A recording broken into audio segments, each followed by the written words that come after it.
The gentleman from Arizona, Mr. Biggs, is recognized for 5 minutes. Thank you, Madam Chair. You know, Democrats have said the events of the Capitol on January 6th were an assault on our democracy, and if that's true, if disorderly conduct in a restricted building is an assault on democracy, then what do we call setting fire to a federal court in Portland, Oregon, where people inside, what do we call that? For a year, we watched riots in our American cities, and House Democrats have remained silent or actually supported the violence. The federal courthouse in Portland was under attack every night, and Democrats said nothing, and I'd like you to please play video number 1.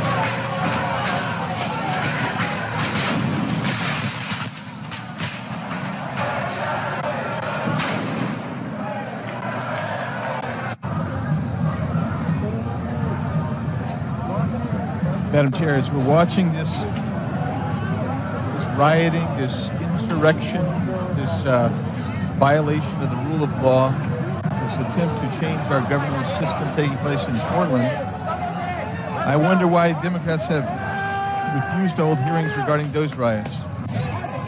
We should all condemn every form of political violence, in fact, all violence. And as we watch this, I have unmistakably condemned violence in Portland, like you're seeing here, as well as violence in the Capitol on January 6th. I encourage my colleagues to do the same.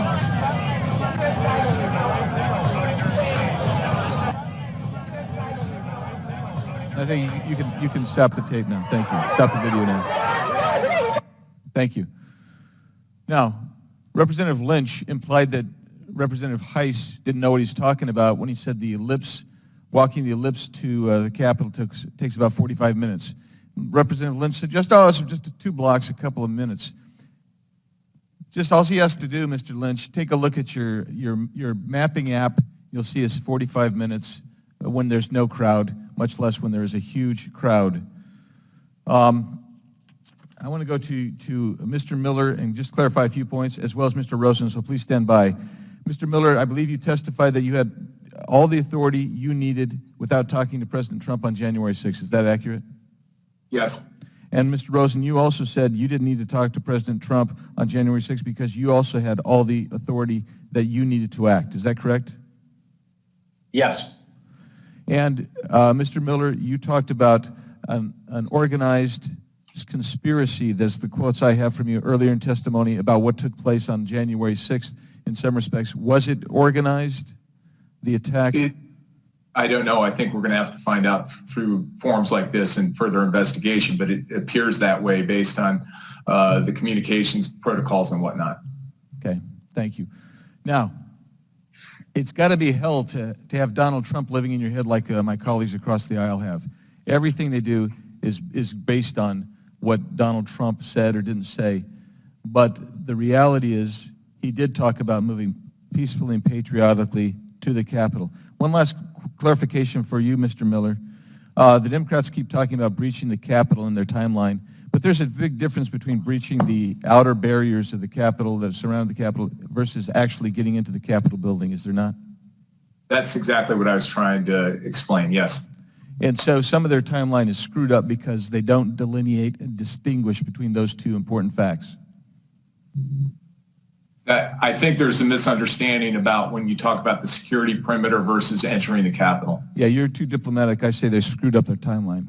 So in my last little bit of time, Madam Chair, I want to submit to the record 4 different pieces of media that have come in detailing the treatment of protester Christopher Worrell, as well as Paul and Marilyn Hooper from Alaska. One is Politico article dated January 6th, defendants win unlikely dim champions as they face harsh detainment.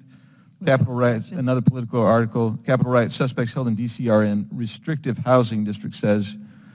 Another one is FBI tortures Proud Boy member kept in isolation for 23 hours a day while awaiting trial for bashing a window out at U.S. Capitol, faces 20-year prison term.